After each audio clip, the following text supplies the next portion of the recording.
nós estamos hoje encerrando a série de mensagens Maturidade. Então, se você não esteve em algum dia, por favor, procura aí, baixa, eu vou mandar no grupo também do Info, o PDF completo.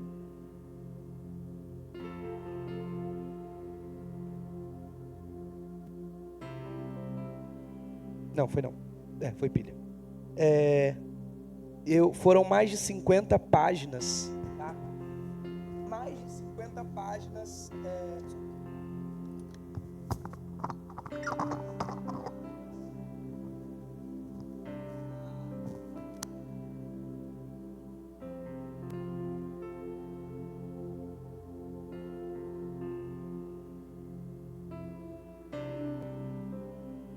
Então,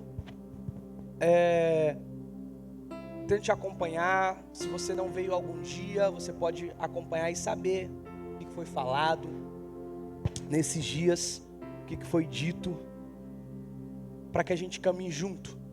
Então, a ideia de nós termos esses materiais é justamente para que a gente você consiga acompanhar, porque é muito difícil a gente ficar falando aqui, e aí no domingo que vem são outras pessoas.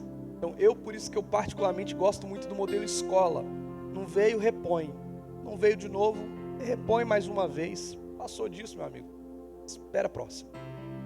Por quê? Porque ajuda a gente todos chegarem ao mesmo conclusão final. E comunidade não dá para fazer isso, né? Graças a Deus. Mas não significa que não seja difícil, porque nosso intuito é que todos chegamos ao objetivo final juntos. Mas para diminuir essa rotatividade, a ideia é a gente ter os materiais para que você possa acompanhar. Porém, eu tenho uma nova notícia. Nós iniciamos semana que vem uma nova série de mensagens. Eu acho que eu não coloquei aí. Acho que eu não coloquei, mano. Eu esqueci. Você manda para ele?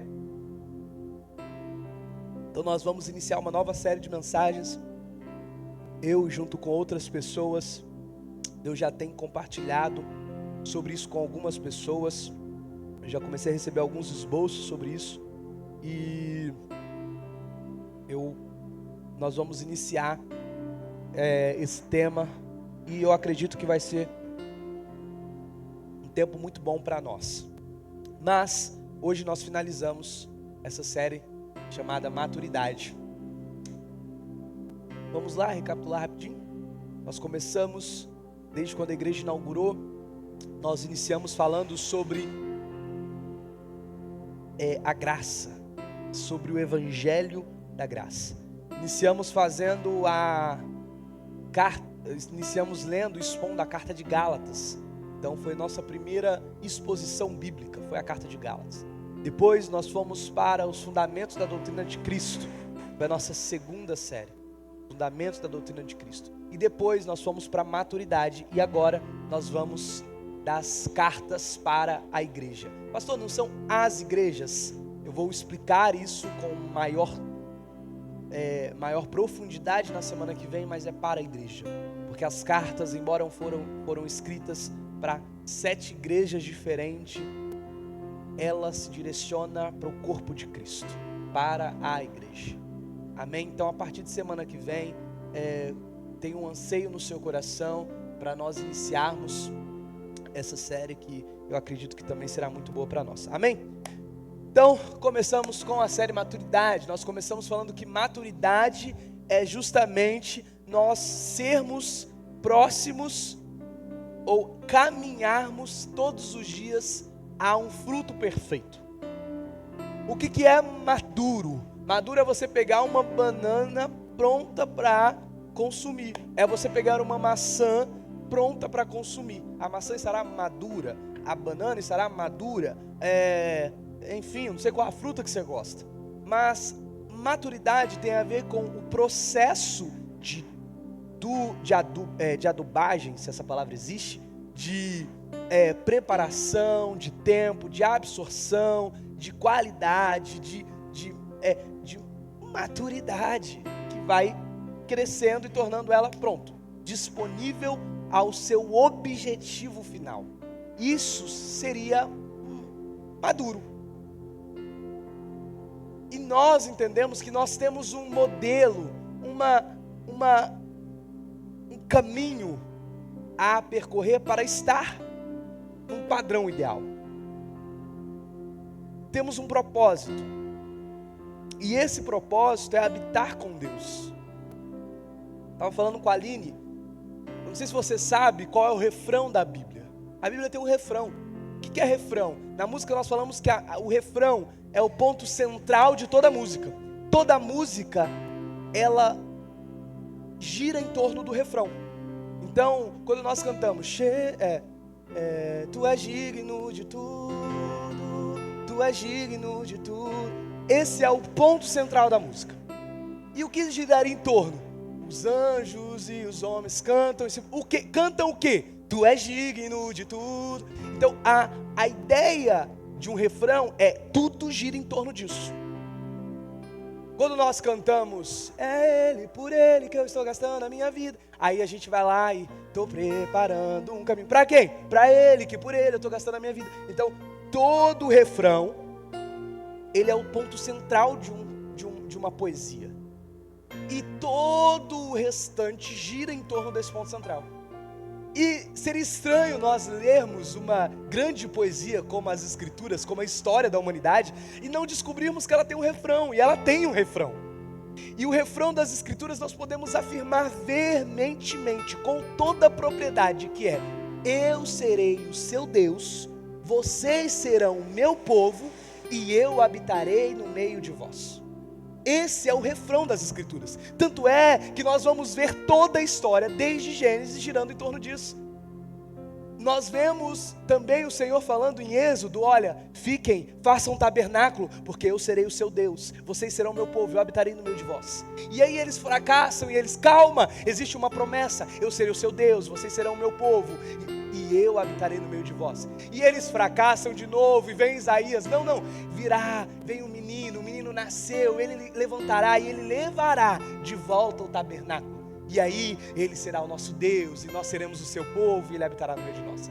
E lá em Apocalipse nós vemos novamente dizendo: olha, eu serei o seu Deus, vocês serão o meu povo, e eu habitarei no meio de vocês, e não haverá mais choro, não haverá... Esse é o refrão das Escrituras. Então esse é o propósito. Só que para estarmos com Deus, para chegarmos nesse objetivo, nós precisamos amadurecer. Por quê? Porque o objetivo é o propósito. Assim como o propósito da maçã é ser degustada, e para que ela possa ser degustada, ela passa por um processo. Nós também, o nosso propósito é Deus habitar no meio de nós. E para chegarmos nesse propósito e objetivo, nós vamos passando por processos. Para quê? Para se tornar semelhante a Ele. Porque para Deus habitar no meio de nós, nós necessariamente precisamos ser parecidos com Ele. E está a Helena ali, ó. Nós necessariamente precisamos se parecer com Ele. Por quê? Porque, meu amado, a promessa de Deus é: nós o veremos plenamente. Vou falar sobre isso daqui a pouco. Você tem noção do que é isso? Nós o veremos plenamente. Meu amado, não é só isso, nós seremos como Ele.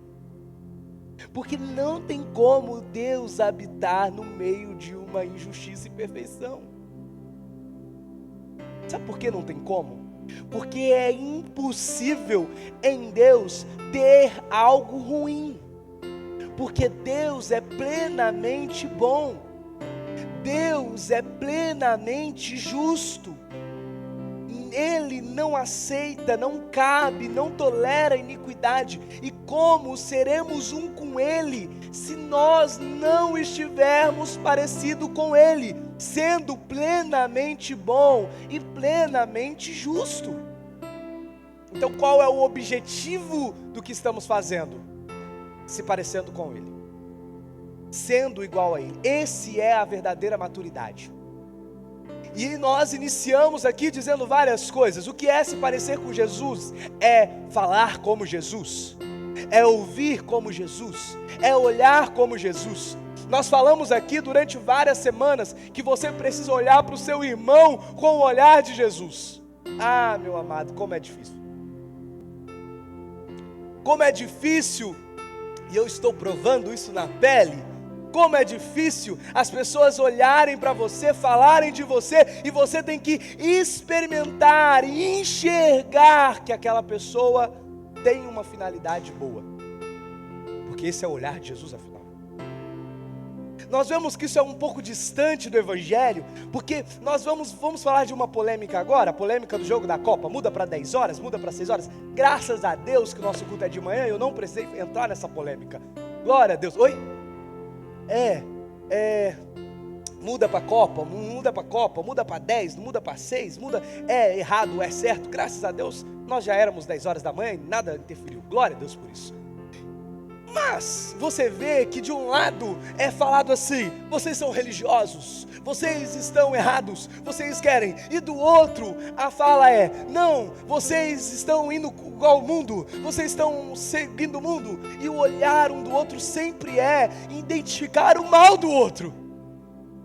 Enquanto eu, que talvez eu gosto do zelo de 7 horas da noite, eu não olho para o outro e falo assim: poxa, eu entendi que você quer ter um momento de comunhão, eu entendi que você quer ter um momento com a sua família, eu entendi que a gente tem dificuldade de pressupor algo bom do outro, nós sempre estamos pressupondo algo ruim do outro. Eu recebi uma mensagem essa semana de alguém e falou assim: cara, ainda bem que eu não falei algo nos segundos, porque logo em seguida a pessoa respondeu e eu percebi que eu estava pensando algo errado. Porque a nossa capacidade é correr para pressupor algo ruim. Esse é o nosso olhar. Só que Jesus não era assim. Eu falei sobre isso. Jesus não deixava de confrontar. Jesus não deixava de falar. Jesus não deixava de exortar e falar: olha, vamos mudar. Mas Jesus esperava sempre com um olhar que os outros não tinham. E eu falei várias vezes sobre isso, que enquanto as pessoas viam Zaqueu, um corrupto na árvore, Jesus viu uma casa. Enquanto as pessoas viam uma prostituta lavando os pés, Jesus viu uma adoração. Então nosso olhar precisa começar a se parecer com Jesus. Nós também falamos dos ouvidos. Os seus ouvidos precisam se parecer mais com Jesus. Você tem que parar de ficar ouvindo aquilo que alimenta em você o pecado. Chega uma hora e um determinado momento que você tem que parar de ouvir. Pare de ouvir. Não dê ouvidos mais. Se for necessário, arranque os seus ouvidos. E aí a gente fica: não, então eu vou passar uma tesoura. Mano, é muito mais fácil. Ao invés de você passar uma tesoura, você só tampar os ouvidos. Mas não, nós sempre gostamos do extremo, porque o extremo a gente acha que é demais, aí nós não fazemos e damos desculpa porque era extremo demais. Mas é possível nós começarmos a termos um ouvido parecido com Jesus, que começa a vedar vozes serpentinosas. Nós falamos sobre isso. O que são vozes serpentinosas? São aquelas vozes que deturpam quem nós somos. Ué, mas você não é igual a Deus? Por que você não pode tudo que Ele pode? Vozes serpentinosas que começam a dizer e falar do irmão e alimentar sobre você algo ruim. Os nossos ouvidos precisam estar guardados para ouvir até a crítica e filtrar aquela crítica em como eu posso absorver aquilo para que eu possa melhorar, e não a crítica como alguém que estivesse me afetando. Como nós estamos carentes disso nos dias de hoje. As críticas, nós mostramos que os nossos ouvidos não estão parecidos com Jesus, porque as críticas, quando vêm, parece algo destrutivo. Ignoramos que a Bíblia diz que o Pai corrige aqueles que o amam, e se toda correção, ela é apta, e ela pode produzir frutos, e eu posso examinar, e reter o que é positivo e negativo, e está tudo bem. Como nós somos carentes de ouvidos parecidos com Jesus. Como nós somos carentes de falar como Jesus. Damos desculpas que as nossas falas: mas eu sou assim, eu sou uma pessoa difícil, eu sou uma pessoa amarga. E na verdade nós entendemos que não, na verdade você é uma pessoa que talvez precisa do Evangelho. Talvez não, é absolutamente certeza. você precisa do evangelho.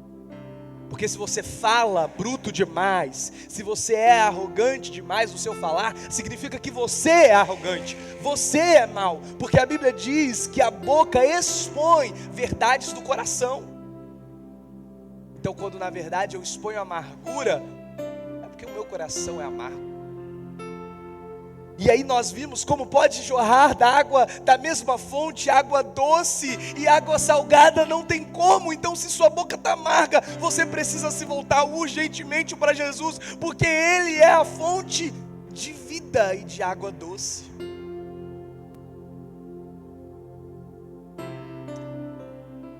Nós precisamos ter cuidado com o que nós falamos, porque a língua ela possui um poder.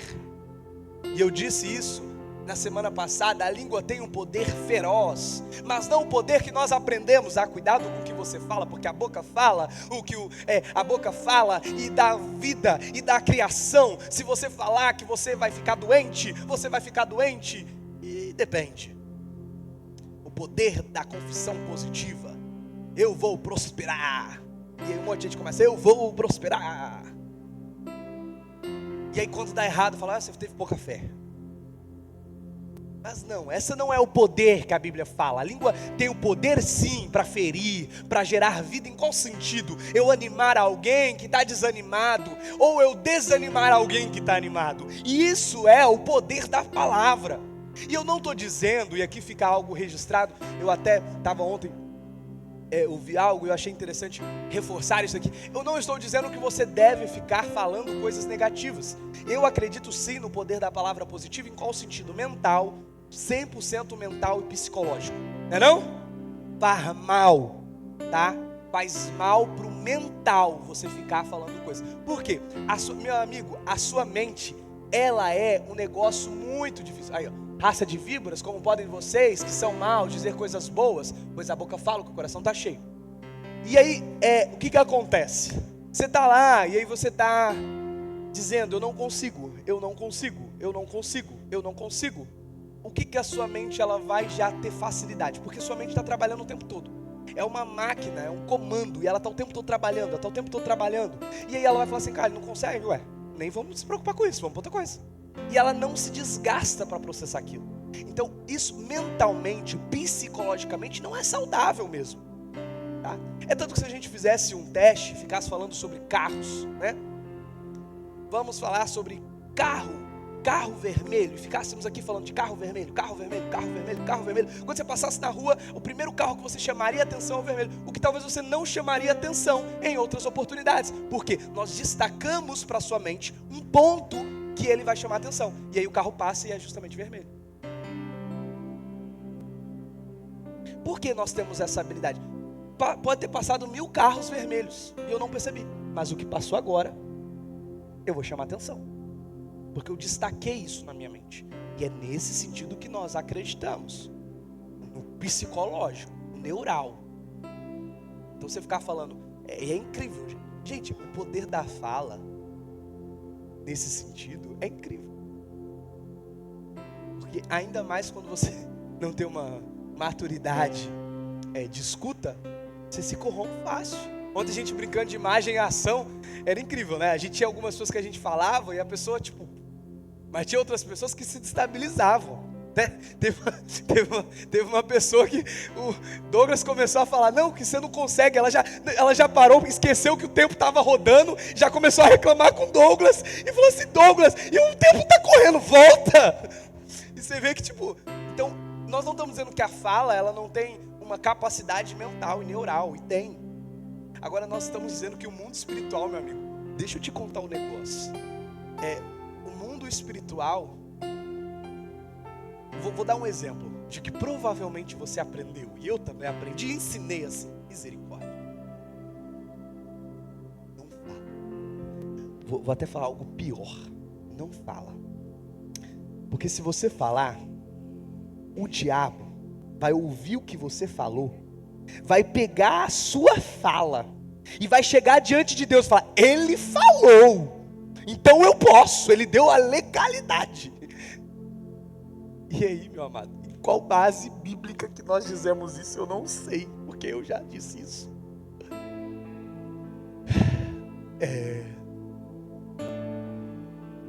Eu já disse isso. Cuidado com o que você fala. O diabo é astuto. Está em seu derredor, buscando tragar, como a gente começa a pegar os versículos salpicados para justificar.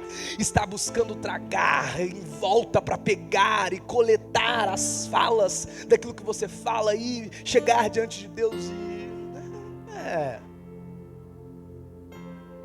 Nós temos que tomar cuidado. Por isso que eu indico, como falava o Haroldo Walker, leia a Bíblia toda e leia sempre. Porque quando nós lemos a Bíblia por completo, nós vemos que não faz sentido. E aí nós gastamos tempo se preocupando com o que nós falamos, com o que o diabo está ouvindo ou deixando de ouvir, e esquecemos que enquanto isso nossos irmãos estão ouvindo, e eles sim estão se ferindo ou se alegrando com as nossas palavras. As pessoas conversam com você, elas saem mais felizes ou elas saem mais cabisbaixas? As pessoas conversam com você, elas conseguem encontrar vida no que você fala, ou depois que você conversa com elas, elas começam a encontrar morte. Elas começam a andar com você, elas começam a amar mais o corpo, ou ela começa a enxergar mais problema no corpo. Porque tem pessoas que às vezes nós conversamos e nós saímos da conversa falando, é verdade, nossa, eu nunca tinha pensado aquilo sobre aquele irmão, ele realmente tem que mudar. Nossa, eu nunca tinha visto isso e ele tem. E nós começar a achar problemas. E aí, sendo que na verdade, enquanto a gente poderia andar com o nosso irmão e nós saímos, cara, eu preciso estar na próxima reunião pública, eu preciso ir para a próxima igreja caseira, eu preciso ser aperfeiçoado mais nisso. Nós às vezes conversamos com pessoas que têm a capacidade ou de nos desanimar da comunidade ou nos animar da comunidade. Nós precisamos tomar cuidado com o que falamos. E hoje, por último, eu quero te lembrar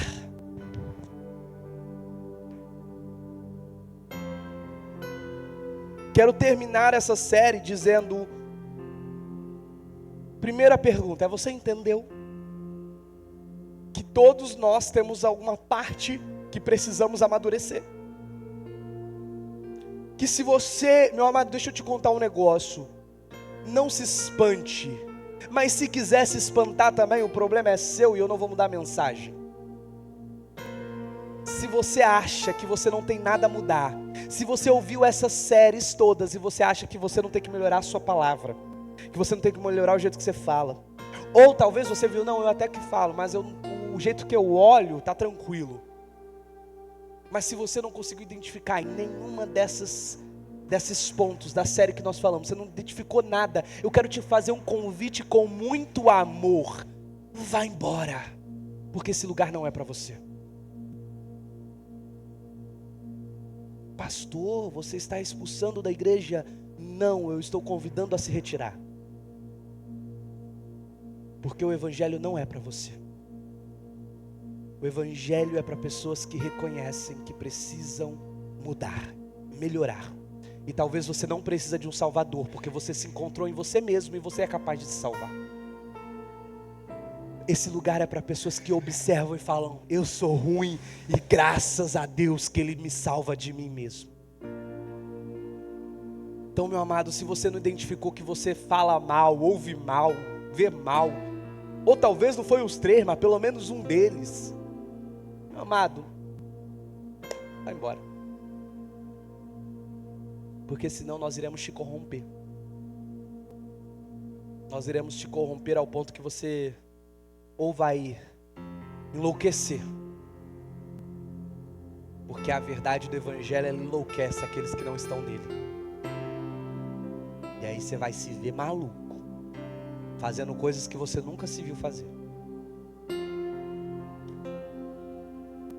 Amém? Mas se você foi um desses, assim como eu, que identificou que tem pontos a amadurecer, eu também quero te dizer algo. E eu quero encerrar essa série falando sobre isso. A maturidade, ela demonstra no amadurecimento. Então, a maturidade, ela é demonstrada no amadurecimento. Abra comigo em Filipenses 3:12.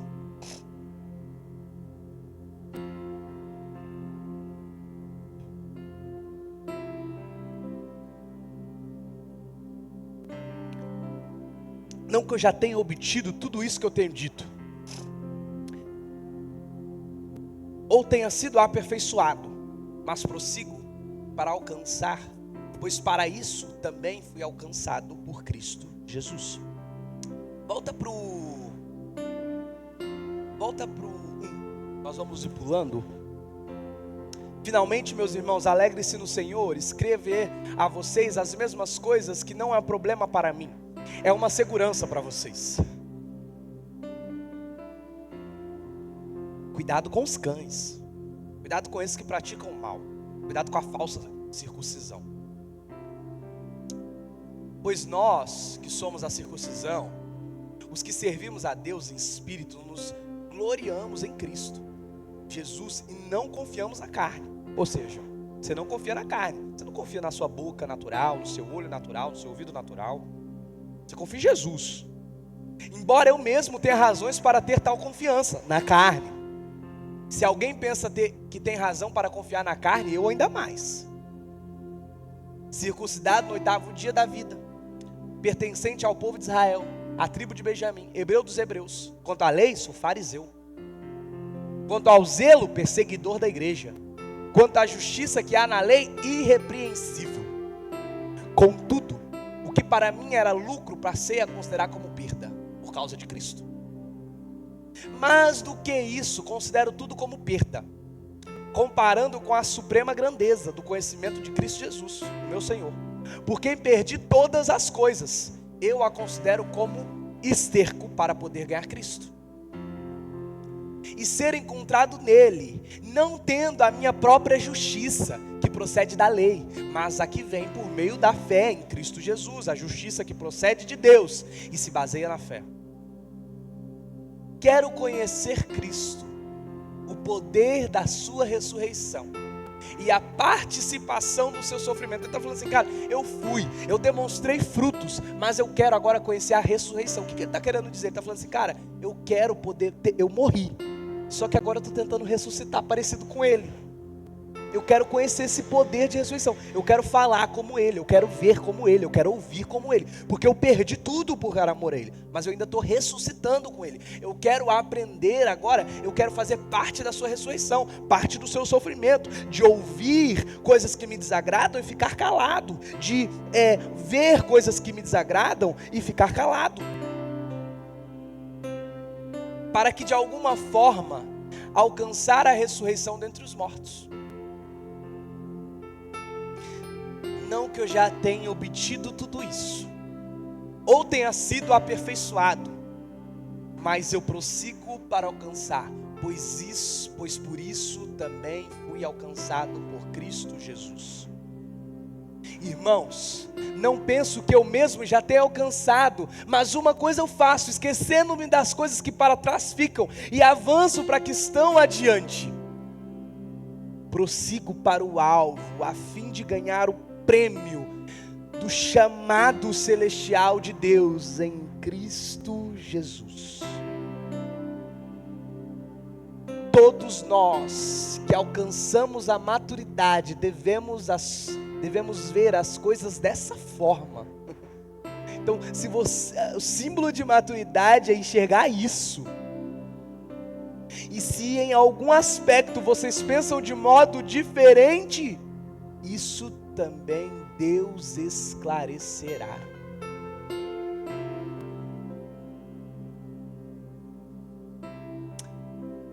A maturidade é compreender que você não é maduro o suficiente para não precisar amadurecer. Confuso, pastor. A maturidade é você entender que você não é maduro o suficiente para não precisar amadurecer. Amém? Então, nós precisamos entender essa ótica. Talvez a maior demonstração que nós temos no dia de hoje de maturidade é alguém que é muito bom e que ouve uma palavra dessa, tá tranquilo, eu poldo minhas palavras. Não, mas você tem que ouvir como, não, eu não dou ouvido a coisas erradas. Não, mas você tem que falar, não. Podo minhas palavras. Não, mas você tem que ver. Não. Eu sou seletivo com o que eu vejo, eu não me importo com essas coisas não, pastor. Esse é o maior sinal de maturidade. Porque maturidade verdadeira é nós olharmos e falarmos, verdade. Pergunta para as crianças ali, entra ali e pergunta, o que vocês fizeram de errado hoje? Vai lá, boa sorte. Vamos ver se elas vão conseguir falar. Pergunta para Helena. Oi Helena, o que você fez de errado hoje? Ela vai rir da sua cara. Vai te ignorar, vai virar. Isso é sinal de maturidade. O maior perigo é achar que você já amadureceu o suficiente. Paulo ensina na sua vida que depois de plantar igrejas, escrever cartas inspiradas, meu amigo, sofrer perseguição, viver uma intimidade extraordinária de Deus, faz uma declaração surpreendente. Não que eu já tenha alcançado. Meu amigo, Paulo está dizendo isso. E tu quer dizer para mim que você já alcançou. Pelo amor de Deus.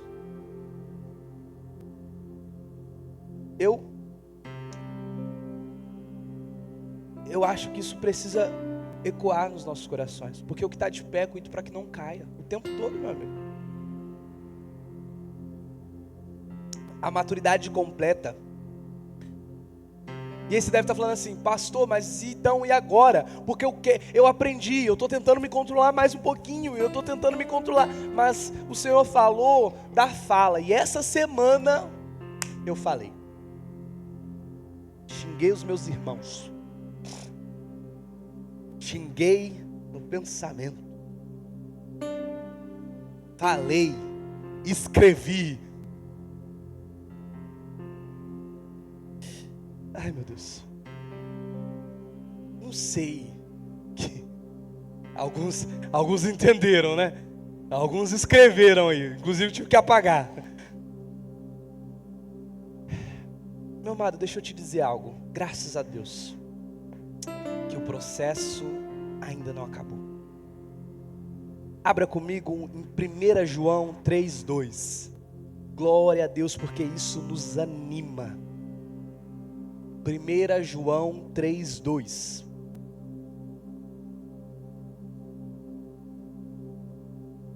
Três, 2. 1 João 3:2.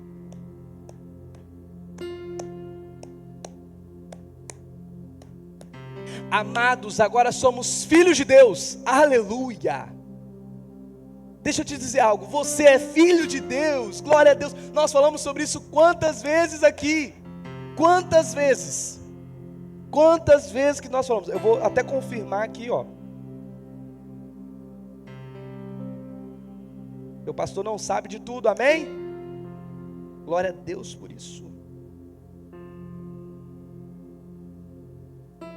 3, vou abrir aqui. 3, 2.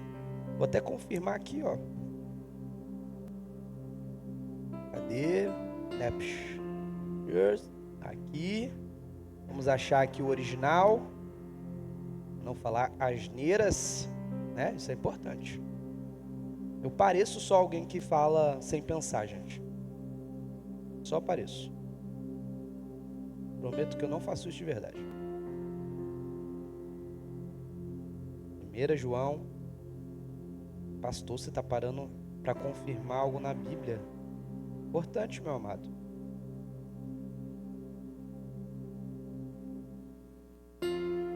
Vamos lá? Isso que dá não tomar remédio, aí você fica com...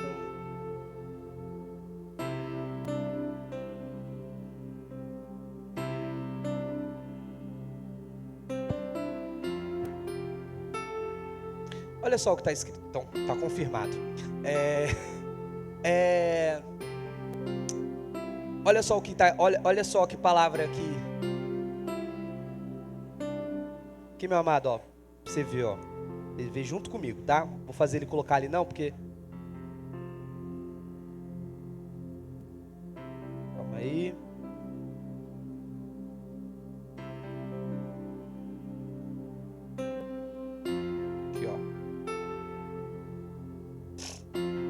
Tá vendo esses montes de letra aqui em grego? Estão conseguindo ver mais ou menos? Aí aqui, ó. Filhos, tá vendo aqui, ó? Vamos clicar nos filhos. Ó, que palavra é essa? Alguém consegue ver?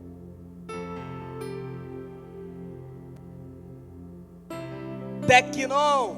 Vamos dar um zoom aqui. Ih, saiu. Vamos lá de novo. Filhos. Olha a palavra que está aqui. Teknon. O que é teknon mesmo? Oi? Filho imaturo. Estão cansados de ouvir sobre isso? Que no grego é huios e teknon. Filho pequeno. Qual é o nome? Meu filho, vem aqui. Meu teknon. Filho não crescido. Mas quando fala de um filho que já está apto, qual é a palavra? Huios. Amados, agora que vocês são filhos imaturos, filhos pequenos, e ainda que não se manifestou o que havemos de ser, ou seja, vocês estão crescendo. Dá para vocês entenderem que vocês estão crescendo? João escreve isso porque ele está escrevendo o primeiro contato com a igreja. Ele está dizendo assim: meu amigo, deixa eu te contar um negócio. Tu vai crescer, mas vocês estão crescendo ainda. Pega leve, baixa a bola. Amados, agora que nós somos filhos, porque quem te faz filho é Deus. Quando você foi justificado nele, aleluia. Lembramos aqui o que nós falamos desde quando nós inauguramos na primeira carta lá atrás. Se você não estava aqui, pegue o material de Gálatas, da série Gálatas. Mas, olha aqui, lá atrás nós falamos que você é salvo. Você foi salvo, você está sendo salvo e você será salvo. Aqui ele está falando: olha, agora que nós já somos salvos, nós já fomos justificados. Nós fomos já justificados. Nada, meu amigo, o escrito de dívida foi apagado, foi anulado. Não tem condenação, não há condenação para aqueles que estão em Cristo Jesus. E glória a Deus por isso. Mas isso é uma salvação que aconteceu e você foi justificado. Você é filho. Mas ele dizia: ainda não se manifestou o que haveremos de ser. Mas sabemos que quando ele se manifestar, e a palavra aqui manifestar, ele está falando do dia de glória do Senhor, porque isso, ele está dizendo assim: olha, quando ele vir e descer, se manifestar, mostrar sobre todos, seremos semelhantes a ele, pois o veremos como ele é. Pastor, eu não falo igual a ele. Então o que você tem que fazer? Você tem que aprender todos os dias, falar um pouquinho mais. Mas deixa eu te contar, só vai terminar de verdade quando ele se manifestar em glória. Porque quanto à salvação, nós fomos justificados, você foi salvo. Mas quanto à santificação, ser aperfeiçoado, melhorar como falamos, melhorar como vemos, melhorar como ouvimos, nós estamos sendo. Todo dia de manhã você acorda com alguma coisinha, você quer reclamar e você quer xingar sua mulher, e Deus no Espírito fala: não faça isso, e você fala: não farei. Você quer mandar ela calar a boca, e você fala: não farei. Você quer falar para o seu marido: toma vergonha, seu idiota. E aí o Espírito Santo: faz isso não. E aí Deus vai trabalhando. Deus vai trabalhando. Vai moldando. Amém? Vai melhorando quem você é.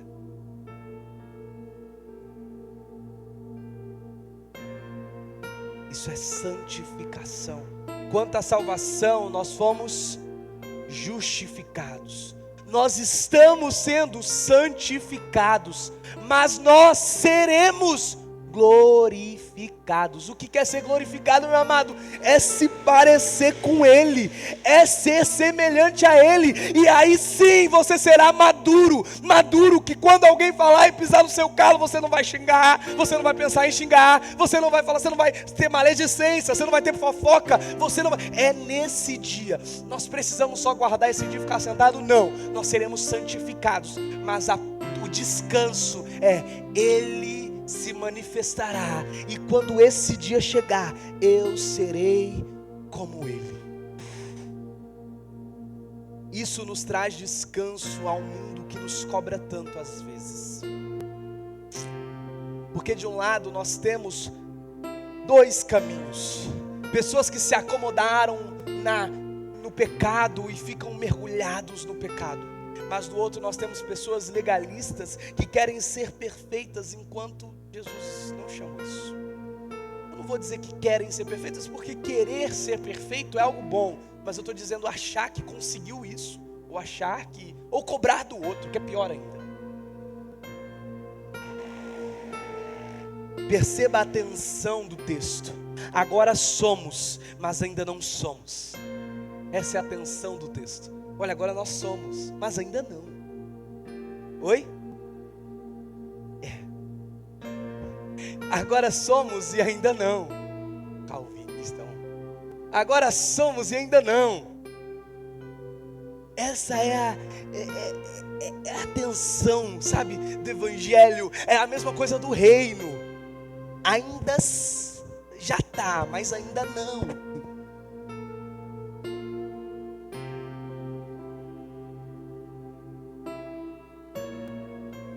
O reino tem muito isso, né? A Bíblia tem muito isso. Já sim, mas ainda não. O reino já está no nosso meio? Já sim, mas ainda não. Você já foi salvo? Já sim, mas ainda não. O reino tem muito isso. O alvo nunca foi ser melhor que alguém. O alvo sempre foi se parecer mais com Jesus. Paulo diz em Efésios 4:3: até que todos cheguemos à perfeição e sendo melhor que uns que os outros. Não é isso que está escrito.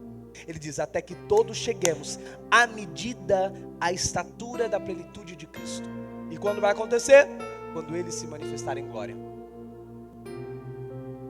Observe que Paulo fala de um alvo, não de uma conquista já alcançada. Cristo continua sendo a medida, não a pessoa do banco do lado, não eu como pastor. Pare de se espelhar em mim, porque você vai arruinar a sua vida, você vai arruinar a sua casa.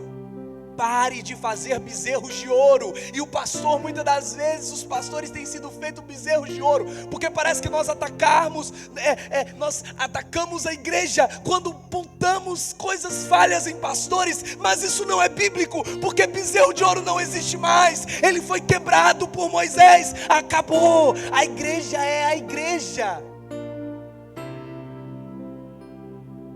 Não sou eu o seu padrão de perfeição. Não é a sua esposa, o seu esposo, seus pais, ou o mentor espiritual que você tenha. Não, o seu padrão é Jesus. Todos nós, Mateus 23 diz: olha, não existe, deixa eu contar para vocês, fariseu, não existe pais, não existe mestres, não existe, todos vocês são irmãos. É isso que Jesus está dizendo em Mateus 23. Nós não estamos dizendo que existe alguns que ensinam. Nós não estamos dizendo, não. Ele está dizendo, você pode chamar o seu pai de pai. Ele só está dizendo assim: todos vocês estão na mesma condição, carentes da graça e misericórdia de Deus. O problema é quando nós entramos num lugar onde nós queremos esquecer da misericórdia e da graça e começamos a cobrar do outro uma conduta que não é cabível. Nós queremos cobrar do outro o aperfeiçoamento, do outro o perdão, porque o pastor não pode errar, porque o irmão não pode errar, porque o irmão falou isso, o irmão precisa ser julgado, o irmão precisa ser condenado. E aí muitas das vezes nós entramos num lugar terrível, que é carentes da graça e misericórdia, mas não percebemos a graça e a misericórdia. Como isso é triste. O evangelho nos chama a sermos necessitados da graça e misericórdia, mas também distribuidor dessa graça e misericórdia. Você está disposto a ver o irmão errado ao seu lado, você ter convicção do erro e não condená-lo?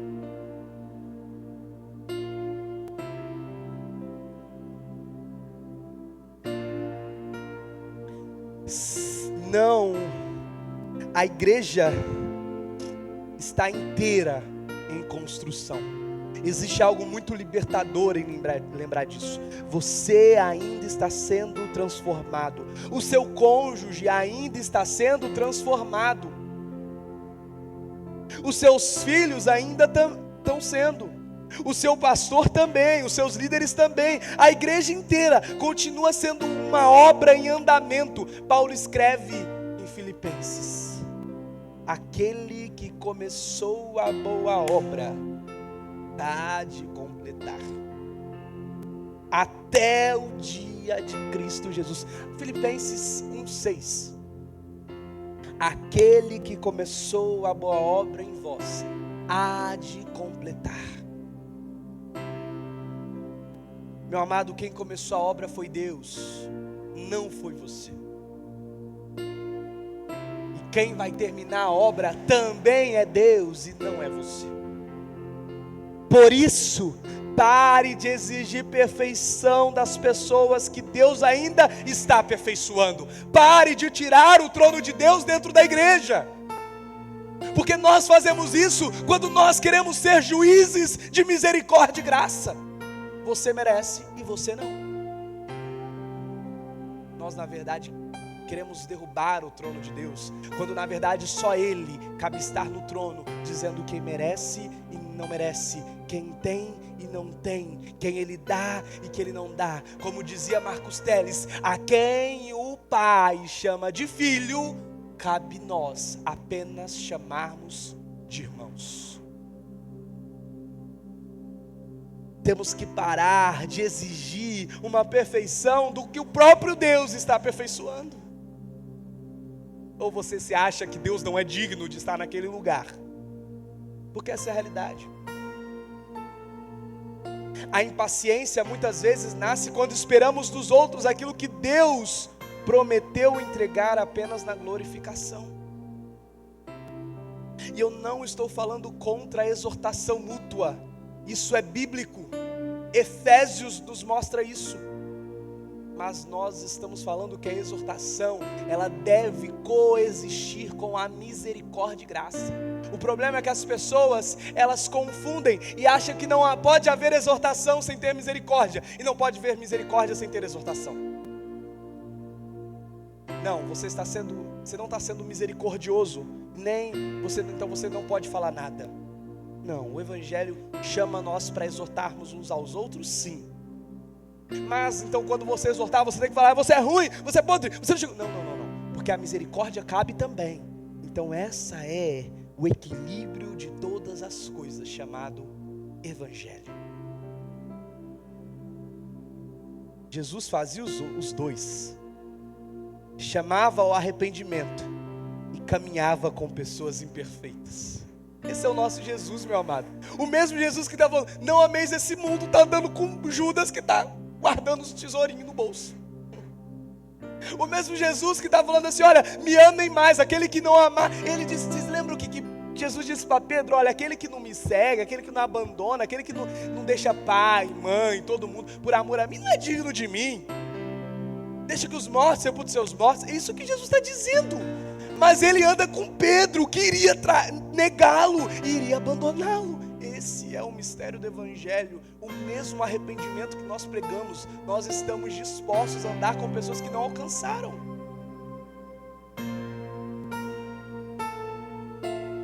A igreja é o lugar, e vai ser o lugar até que Ele venha, que estaremos pregando. Olha que doideira, né? Essa é a parte que o povo corta e vira heresia. Não corte só essa parte, pelo amor de Deus. A igreja sempre vai ser nessa terra e nessa era aquilo que prega e não vive em plenitude. Imagina se pegar só essa parte. Eu não estou dizendo que nós seremos hipócritas por querer, mas é porque é impossível vivermos tudo aquilo que pregamos. Uma vez uma pessoa falou: pastor, mas você tem que pregar aquilo que você vive. As pessoas precisam pregar. Eu não gosto de pastor porque não prega aquilo que vive. Eu falei assim: me mostra.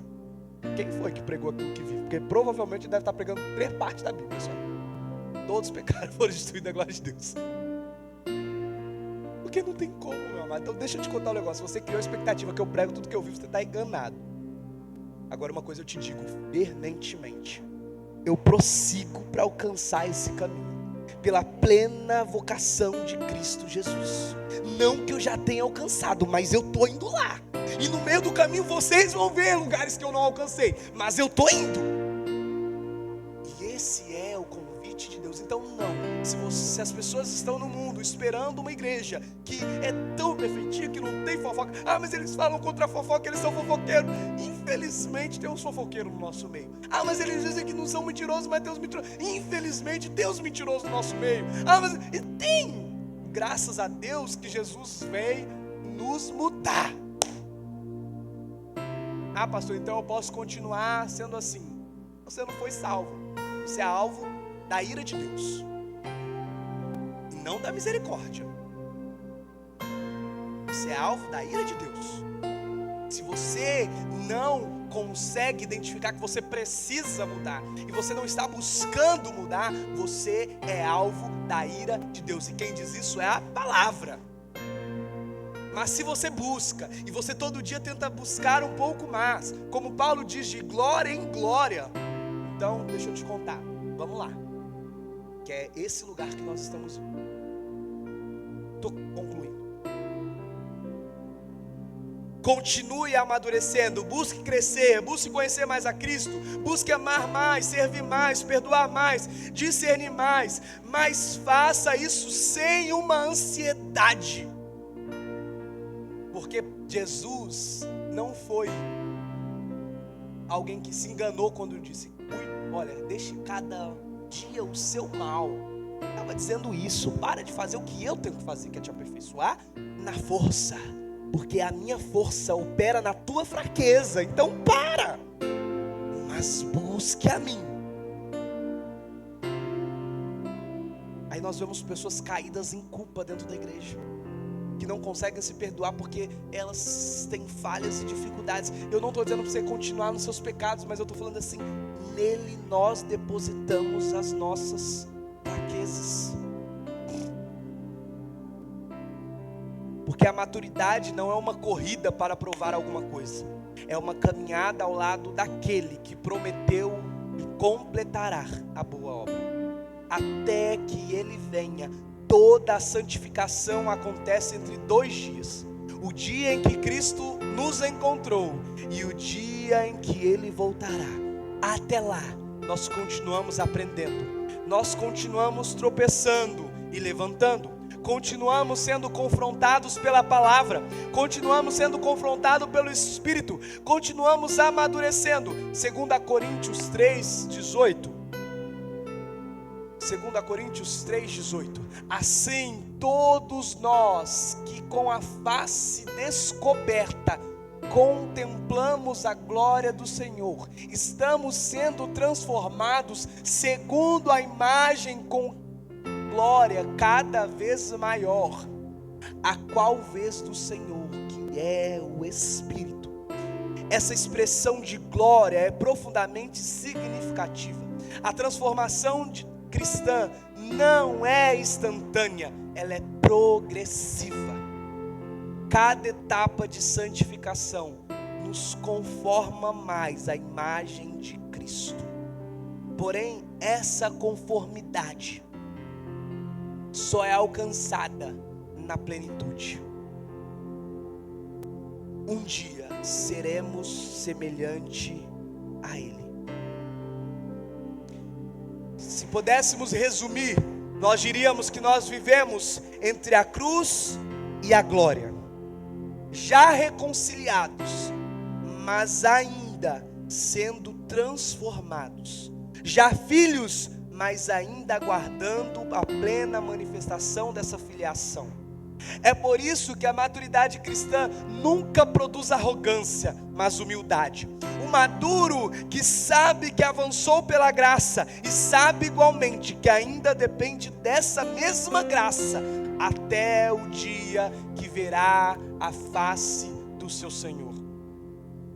Nós medimos imaturidade pela soberba arrogância de achar que você não precisa mudar.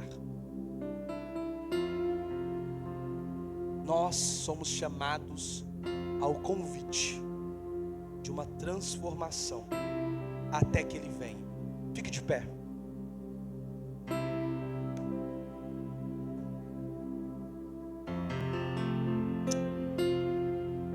Sim, Jesus. Feche os seus olhos.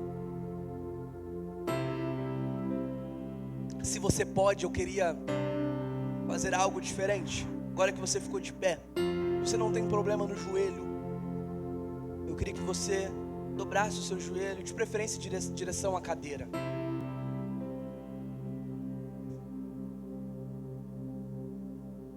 Se você tem, pode ficar sentado, baixinho, quietinho. Meu amado, agora é um momento que é o processo da igreja. Sem holoforte e música gritante, mas com a essência real da igreja: arrependimento.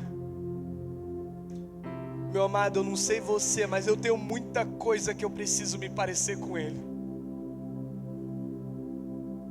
Então o convite nessa manhã é que nós terminamos essa série de mensagens clamando, implorando por glorificação. Mas enquanto não aprove a Deus mandar o seu Filho em manifestação de graça, existe a santificação, e é isso que nós pedimos. Então o meu convite é: faça sua oração sincera aí, meu amado. Eu não sei o que Deus tem que mudar. Eu não sei se Deus tem que mudar a sua boca. Eu não sei se Deus tem que mudar seu ouvido. Se Deus tem que mudar o seu coração inteiro. Se Deus tem que mudar a sua audição, a sua visão, eu não sei. Ah, meu amado, mas eu quero dar 2 minutos para você, para começar algo que você precisa fazer todos os dias. Uma oração intensa de um aperfeiçoamento. Não fique calado, meu amado, mesmo que seja sussurrando. Diga a Ele: se arrependemos hoje da nossa imaturidade. Ah, Jesus, como somos imaturos, Jesus. Como temos pressa de reclamar do outro ao invés de olhar para nós mesmos. Como temos pressa de não olhar o travessão do meu olho, mas enxergar a trave no olho do nosso irmão. Como temos a habilidade de julgar. Como temos a habilidade de se corromper e cobrar intensamente o outro. Ah, Jesus, como temos a habilidade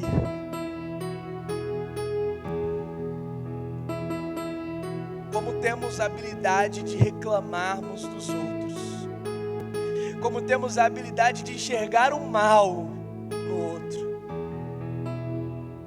Quando vemos algo no nosso irmão, só conseguimos enxergar maldade, dificuldade de enxergar com a ótica do Senhor e vermos o lado bom. Como temos dificuldade muitas das vezes de ouvir as coisas e pressupor bondade, não maldade. Senhor, nos leve a uma santificação.